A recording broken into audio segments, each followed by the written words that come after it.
బెంబేలెత్తిస్తున్న బాణుడు నేడు 55 మండలాల్లో తీవ్ర వడగాల్పులు. రాష్ట్ర వ్యాప్తంగా తీవ్ర వడగాల్పులు అయితే వీస్తున్నాయి. ఏప్రిల్లోనే బాణుడు ప్రజలను అయితే బెంబేలెత్తిస్తున్నాడు. ముఖ్యంగా చూసుకున్నట్లయితే ఈరోజు 55 మండలాల్లో తీవ్ర వడగాల్పులు అయితే రాబోతున్నాయన్నమాట.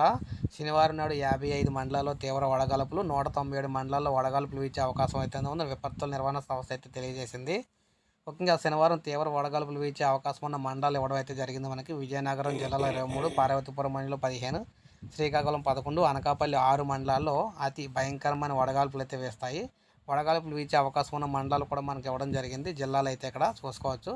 సో ఇలా ప్రతి జిల్లాలో కూడా 8 నుంచి 10 మండలాలు అయితే ఉన్నాయన్నమాట. భారీ వడగాల్పులు వీచాయి.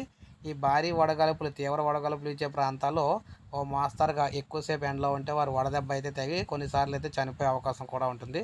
సో ఈ విధంగా వాతావరణ శాఖ అయితే తెలియజేస్తుంది అనమాట. సో ఇది మనకి లైక్ చేయండి, సబ్స్క్రైబ్ చేసుకోకపోతే మన ఛానల్ సబ్స్క్రైబ్ చేసుకొని ఫాలో అవుతానండి.